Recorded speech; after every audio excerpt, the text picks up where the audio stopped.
have a mic? Nah, I'm pretty loud though. Oh, okay. Yeah. That's good. That's what I've heard. Alright, so we are going to start with our horror author panel. I'm going to have you guys introduce yourselves first. Tell us what you write, what you're working on, and then we'll go from there. Let's start with you, sir. My name is Christopher Michael Blake, and I'm the author of The Cape May Murders, Pray for Dawn, Pyramid of the Parasite. My new book, Seance, is out. I am currently working on not one, not two, but 3 books for 2025, and we'll see how it goes. I'm J.M. Desantis. I am both a writer and an artist, but we're on the writers panel. So yeah, I've written 2 novels to date, Robert Phillips, Kirkland Horror. They're both Lovecraftian Eldritch horror books.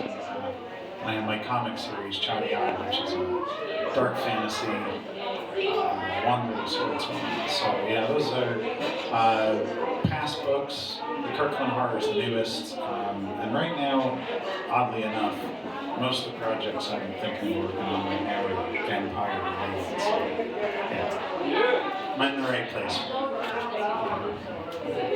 Hello, I'm Martina Potuck-Palladino, and this is and I write fantasy fiction. I'm writing a long series. Basically, there's vampires, witches, werewolves, fairies, morphers, crossbreeds. Everything that's supernatural has either been in there or it's already coming in one of the books. So far, we have 5 books published in the series, but it's going to be probably 10 or 12 or maybe 13. Depends when I will stop. When I stop having fun. But it's a lot of fun. We go into different alternate realms, and in my series, the characters actually narrate the entire story by chapter. So you get to get in their head, and you know what they're thinking and feeling. So it's kind of cool when you know what's going on, but they don't, and you watch them go the wrong way. So it's pretty awesome. Yeah. Awesome. On to you, Dan. My name's Daemon Manx, and I like pina coladas and getting caught in the rain. I write creature features with lots of blood and sex in them. That's all I got. Lust and wrath. I love that. Well, you know what? That leads me to this next question. What inspires you? Where do you draw your inspiration? Should we come back? We'll start over here, I guess. Okay. So I draw a lot of my inspiration from real life experiences. I'm a horror author with a backstory. I was a heroin addict for 5 years, 11 years clean and sober. I spent 8 years here in Newark State Prison. I've recovered from all that. I've getting a second chance. I've drawn a lot of my inspiration from the horrors that I've seen as an addict, as an inmate, as a recovering person, and I take that and I transform them into manifested monsters or human monsters. That's where I draw a lot of my inspiration. That's really good. I kind of follow that. Okay. So my inspiration is a little different. I actually had a dream about 22 years ago, and when I woke up, I remembered everything. So from that day forward, it kept coming back for years and years and years. And I wanted to write it. I used to write for other people and magazines and all that, but I just never did anything for myself. So I finally sat down and thought, I'm just gonna put it down on paper. It's been literally a couple decades. So that's kind of how I just came to that. It just came to me in my head. I knew a lot of the characters. A lot of people had names, some did not, but I knew who they were. And the same scenes would replay in my head, or new ones would add on, and I never forgot a thing. And when I started to write, literally a couple decades later, I remembered every creepy poem that's in my books, or everything that went on. I remembered absolutely everything. It all came back to me. So I'm just writing out that entire dream. And since it was so long in my head, that's why I don't know when it's going to end yet. Let's see.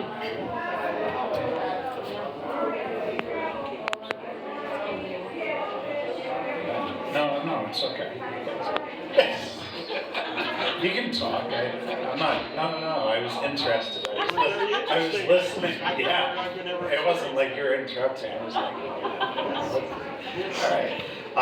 Yeah, so for me, I mean, I always knew I wanted to do fiction, so a lot of the stuff I read, watch, listen to, whatever, that's probably first and foremost an inspiration. But although I don't have a backstory like Daemon, you know, I do draw a lot of, it's good.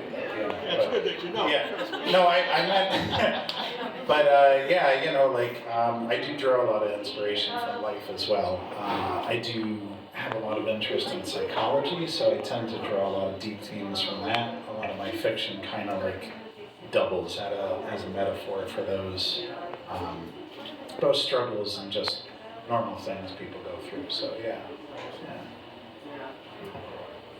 For me, it's a little bit different. I will tell you that when I write horror, I don't think of a vampire. We don't know what a vampire does. We don't know what a demon does or a succubus does.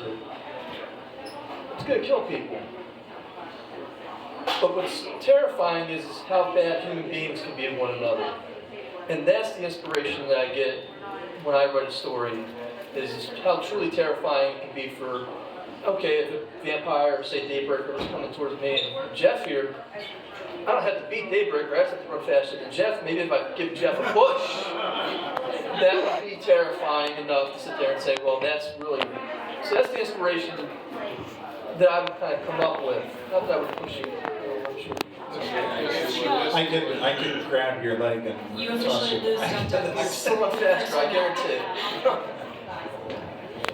Okay, so in addition to your inspirations, what do you think are your biggest challenges as writers? Do you feel like it has something to do with big publishing companies? Are you, comfortable doing things from an independent fashion? What do you see that is like a stumbling block? Is it getting things to actual media conversions? Is it, like me when I write, I jot everything down in a notebook. So my biggest hurdle is having somebody else decipher that, because it looks like a kindergartner wrote it at best. So what is it for you that presents the biggest challenge? Yeah, what you say? What floats your boat? Here. So for me, I had a publisher for my first book, and initially it was, everything is great. It's like, that's the best feeling in the world, and you quickly find out that God kind of reels you in a little bit and says, well, not so close, and for whatever reason it doesn't work out with that publisher. And all of a sudden you find out that you like independent publishing or indie publishing much better, and that's the path that I chose. And it's worked for me and I love it.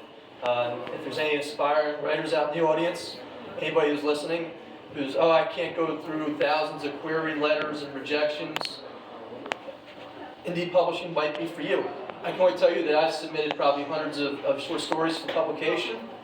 99% of them get rejected, but it's the 1% that do make it that makes it so worthwhile. It's like, I totally forgot that I even submitted this back in October, and it just got picked up last week. So it's the small victories. I knew exactly what I was going to answer when you started asking it. Going with the psychology theme, I mean, I think I'm the biggest hurdle. Like, just myself. Getting through, like, the self-critique and, getting over the hurdle of just getting the work out, that's the biggest thing. After that, once it's, like, past my hands, we're good. Whatever happens then. So hurdle, I didn't have a problem with any publishing company because I do self-publish, so you're in charge of a lot of what you do. But I think for me it's like time, like I need more time. There's not enough time in a day, to do everything you have to do. I don't do this full time, so you're working, I have 2 kids, and you're just, there's life, there's a lot going on. And for me, it's just, I want to sit down, because when I start writing, it just pours out. I'm not one of those writers that, some people say write an outline and then follow that, and you gotta, section your book up and do it I've never done that. I've never written an outline in my life. I just write because I know the story. I know 3 different ways it ends. Depends what I want to do when I get there. So it's not any kind of like writer's block or any, what do I do? I know where I'm going, but I think I need more time in a day. Yes. All right, calm down. That's aggressive. Whoa, this is musical mics. Biggest hurdle is myself. Imposter syndrome. Steal my answer. No, I mean, No, it's an imposter syndrome. Like, I've got this, like, dude, you know, this voice in my head that's always like, I'm not good enough, you know, or I'm not good enough to. I'm always comparing myself to every other author out there, and I'm seeing people who are selling lots of books or, you know, very widely accepted. I'm like always feeling down, like I should be doing more, I should be out there more. Maybe I'm just not good enough. Maybe I'm just not good enough to compete with these guys who are selling all the books. So that's my biggest, you know, publishing aside, whatever. I got screwed in my first publishing deal. I went and opened my own publishing company because how hard could it be? What the fuck? Holy shit. It's really hard. It's so freaking hard. And, but just, yeah, you know, it's just like, well, maybe I'm not that good enough. My girlfriend says I'm good enough, so, you know, we're coming down. That's all. All right, so next question. If you are not writing and you're reading, who are you reading? What types of books are you reading? So I do have a publishing company, so a lot of times I'm reading other authors who are sending me books to either publish or to write a blurb for. So a litany of other authors I'm reading. I'm always Do you have going. like a favorite style? Like if you're not, say it's not horror, what other types of genres are you reading? Like is there something that really draws you in? Well, I like the classics of anything. I mean, I love Moby Dick. I love Remains of the Day. I thought that was a great book. I love Eckhart Tolle's The Power of Now, you know, self-help. I always go back to horror, though. Like, for me, Something Wicked This Way Comes by Ray Bradbury was the book that spoke to me, and I'm like, if I could ever write, like, one sentence or a paragraph that sums up the feeling of mystery, of Halloween, you know, I always go back to that. I love Stephen King, but I love Joe Hill, who's Stephen King's son, even better. And I'm all over the board. I don't know, lately. I don't know. A little bit of this, a little bit of that. Really. How's that feel? So my answer is that I don't read anyone else while I write. And the reason I do that is because I don't want to subconsciously even get another idea in my mind from someone else or another book. I prefer things like fantasy, I like magic, mystery, that kind of stuff. But during, like for the last several years I've been writing this series, I buy books. I love books. I have millions of books. But I will not read anything because if I read it, I don't want to end up putting it in my story. And maybe not realizing it, I just won't do that. Well, other than horror, I mean, you know, I of course like fantasy, but I'm very picky about it. It's got to be a certain way. There are some authors that are very popular that I just short of despise their work, and then there's others that I absolutely love in the fantasy genre. If it's horror, I'll read basically anything and enjoy it. Like Daemon, I do like the classics though, like especially Victorian era literature. I love. Yeah. Like my guilty pleasure, like Charles Baudelaire. Yeah. Like I like morbid French poetry. I feel Right. like that's always a good catalyst into it makes me feel a little more sane. So No, for sure. The problem is when I first started writing, I had to make sure I wasn't being as dense as some of those authors were because I wanted to write all of that. Like I was loving Shakespeare when I was reading it, you know, and I had to pull back on that. But yeah, that would be my, you know, other than horror, that kind of thing, yeah. So, unlike our other panelists, I would welcome ideas that any other authors want to give me, and I incorporate them in my books and make them more interesting. So that would be my answer. But I like reading John Connolly, Agatha Christie. I'm currently reading A Boy's Life by Robert McCarran. Old Moses. sent someone an art book this week, and it was a quote from Degas, I believe, that was along the lines of, we make art. Hold on, let me not F up this quote. Damn, this delivery. It's something along the lines of that basically we don't make art for us, we make art for what we want others to see, right? So it's not necessarily our message, it's what we want them to perceive. So if anyone can take something away from the things that you read, whether it's an experience, whether it's, gaining some knowledge or, a difference of opinion, what is it that you want to leave readers with? What is your hope for your works?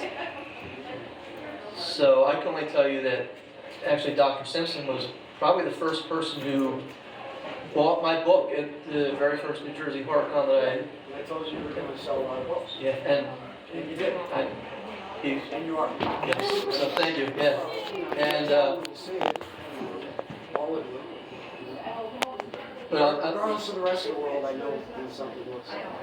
Quality. It's about marketing, and unfortunately, more than anything. But if you got the goods, when you get the chance, it works.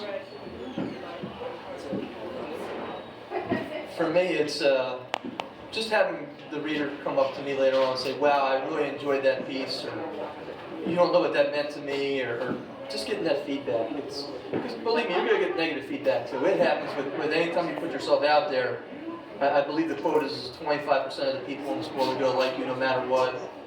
25% of the people in this world will like you, but could be convinced not to like you. 25% of the world will initially not like you, but could be convinced to like you. And then the last 25% will never like you no matter what you do. So if you keep that in mind and in perspective, you take the good as it comes.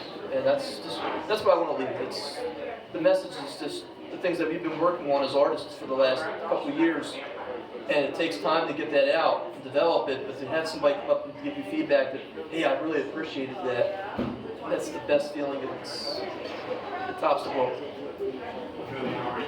Well, I agree that, yeah, of course, first and foremost, I want to entertain, so I hope somebody walks away with that. But I don't know, I've gotten a little bit more abstract in what I want people to get from my work. I kind of like not giving answers and letting people bring their own and I don't mean that in like some weird way, but like I give the reader enough to work with, but I don't like giving them an answer on like what the message was I was trying to convey. Not that, things are too weird or abstract that you can't understand what's going on with the plot, but, kind of who you see as the good guys or bad guys in it or whatever. I like people kind of figuring that out for themselves.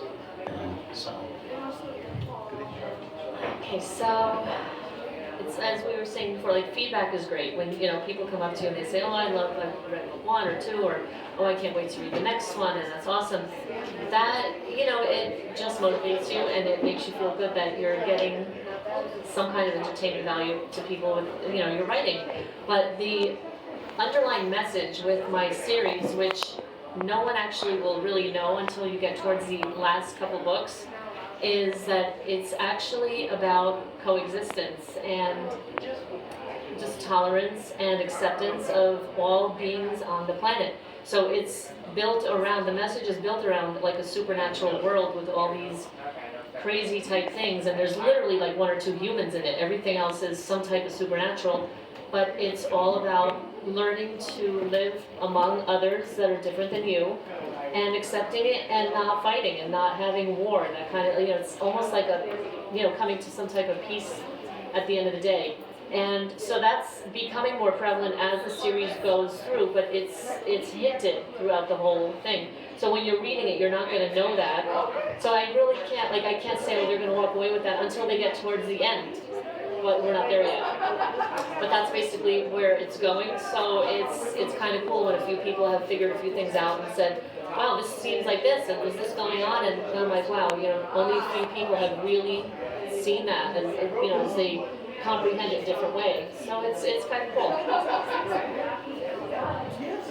So I want you to know my characters. I want you to get to know my characters and feel for my characters as if they are part of your family. And then I want to destroy you when I brutally kill them. what I'm really trying to say is I want to touch the reader in an emotional way, whether it's in really a heartfelt, like, oh my God, that was such a touching scene when these kids are getting to know each other and they're talking about the parents getting a divorce, or, you know, it's the guy losing his father in a car accident. You know, I want to touch the reader emotionally. And when somebody says, "Oh my God, I threw the book across the room when you did that. I can't believe you took out so and so," or like, "Oh my God, I was so happy I cried." Like, that's the reward. Like when they get the reward, when they tell me exactly the emotion I was feeling when I was writing it, like that's the paradox. Alright, so we're gonna have one last question, and then at the end of that question, we're gonna have you guys say your names again and where we can find your work. So my last question is, if you could have anyone read your book, dead or alive, that you would really want to have an impact with and get feedback from, who would it be, why, and then your information, whatever you find you.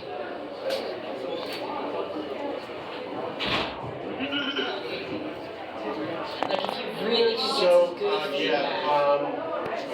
well, honestly, so when I was in prison, I lost my mom, and while I was in there, I wrote a 4-book series that's going to come out this summer, and the main woman's name is Lois, which is my mother's name. And if I could have anybody read that story, I would want it to be her, because so much of my life has been put into this story. Like, you know, the little things that happened to me, the little inflections that she'd say. Like she would always say, like, "I don't want you running around town, traipsing off to parts unknown." So, of course, the mom had to say that in there. So, you know, if I could have one person read that story, I wish it would be my mom. Oh, where can we find you? Okay. So, my new series is going to be, it's called The Oceanox. OJANOX. 4-book series, all available at BarnesandNoble.com. In several of the Barnes & Noble on the shelves. You can find all my books at Amazon or at the Last Waltz Publishing website, lastwaltz.com or DaemonManx.com. And I think that's about it. Yeah, I want to read my book. Well, it wouldn't have been my mom because she didn't like this genre. So she was proud. You know, my parents, when I published the first book, my parents were like, "Oh, this one, oh my God, this is great!" And they each wanted their own signed book. They wanted the T-shirt. They wanted everything.